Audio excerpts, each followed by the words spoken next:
नमस्कार। घटना चक्र बुक वीडियो के इस शैक्षणिक मंच पर आपका स्वागत है। हमारा उद्देश्य है ज्ञान को सरल, स्पष्ट और सुलभ रूप में आप तक पहुंचाना। आइए आरंभ करते हैं अध्ययन और सफलता की इस यात्रा को। भारत का भूगोल ना अपने आप में कई हैरान करने वाली पहेलियां छिपाए बैठा है। आज हम एक ऐसी ही कहानी की बात करेंगे। एक ही राज्य के अंदर दो बिल्कुल अलग दुनियाएं। है ना कमाल की बात? चलिए मिलकर इस गुत्थी को सुलझाते हैं।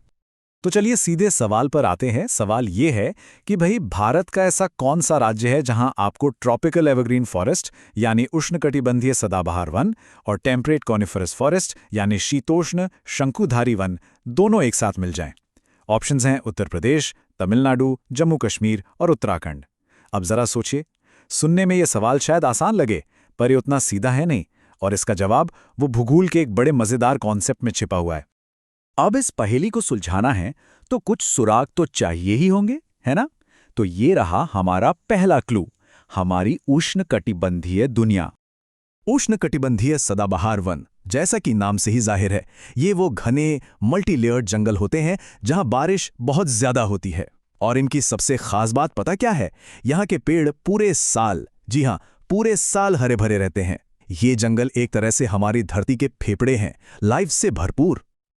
अब देखिए, ऐसे जंगल हर कहीं नहीं उगते। इनकी कुछ खास शर्तें हैं। पहली तो ये कि इन्हें सालाना 200 से 250 सेंटीमीटर से भी ज्यादा बारिश चाहिए। सोचिए कितनी बारिश! और इनकी बनावट किसी मल्टी स्टोरी बिल्डिंग जैसी होती है, एकदम घनी। बायोडायवर्सिटी तो यहाँ इतनी है कि आप सोच भी नहीं सकते। और तमिलनाडु में ये खास जंगल हमें कहाँ मिलेंगे? दक्षिणी वेस्टर्न घाट में, जैसे कल्लक्कड़ मुंडनथुराई और अन्नामलाई हिल्स की निचली ढलानों पर।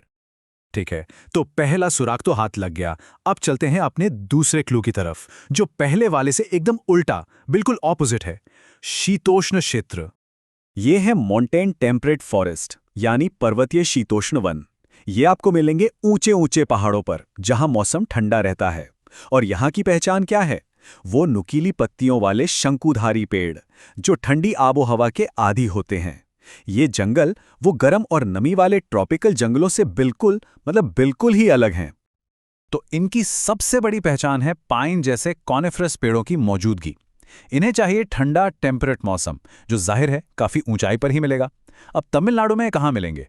ये मिलते हैं नीलगिरी के पहाड़ों पर, करीब करीब 2200 से 2500 मीटर की हाइट पर। अब सवाल वापस वहीं आ जाता है, एक ही राज्य में ये दो अलग अलग दुनिया है, ये कैसे मुमकिन है?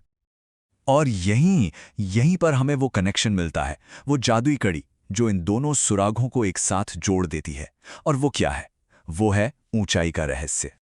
देखिए, एक बहुत पुरानी कहावत है जो इस पूरे कॉन्सेप्ट को समझा देती है। पहाड़ पर चढ़ना ध्रुवों की ओर हजारों किलोमीटर की यात्रा करने जैसा है। मतलब ये है कि जैसे जैसे हम ऊंचाई पर जाते हैं, टेम्परेचर और क्लाइमेट ठीक वैसे ही बदलने लगते हैं जैसे हम इक्वेटर से पोल्स की तरफ जाएं तो बदलते हैं। है ना दिलचस्प? ज्योग्राफी की भाषा में इस सिद्धांत को कहते हैं ऑल्टीट्यूडिनल जोनेशन, या आसान भाषा में कहें तो एलिवेटर इफेक्ट। सोचिए, ये एक बिल्डिंग की तरह है। आप ग्राउंड फ्लोर पर हैं, जहां गर्मी है, नमी है, तो यहां आपको मिलेंगे ट्रॉपिकल जंगल।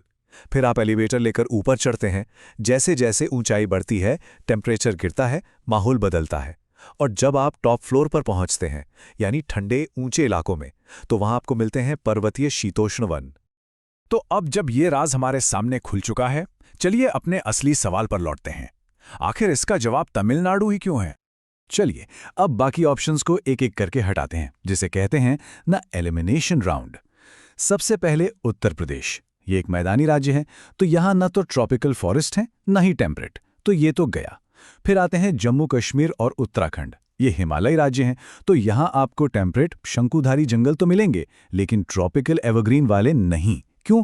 क्योंकि वहां उतनी गर्मी और नमी नहीं है। तो बचा क्या?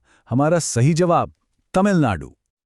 और ये बिल्कुल परफेक्ट बैठता है। तमिलनाडु में वो यूनिक कॉम्बिनेशन मौजूद है। एक तरफ हैं खूब बारिश वाले वेस्टर्न घाट्स, जो ट्रॉपिकल जंगलों के लिए एकदम परफेक्ट हैं, और दूसरी तरफ हैं ऊंचे ऊंचे नीलगिरी के पहाड़, जो टेम्परेट जंगलों को पनपने का मौका देते हैं। सोचिए, एक ही राज्य में ज्योग्राफी के दो बिल्कुल एक्सट्रीम रूप। यही तो तमिलनाडु की असली भौगोलिक खासियत है।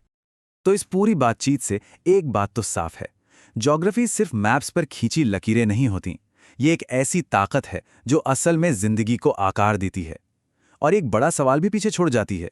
अगर सिर्फ ऊंचाई बदलने से जंगल इतने बदल सकते हैं, तो सोचिए कि हमारी जिंदगी, हमारी सभ्यता के और कौन-कौन से पहलू होंगे जो सिर्फ हाइट में बदलाव से पूरी तरह बदल जाते हैं। सोचने वाली बात है ना?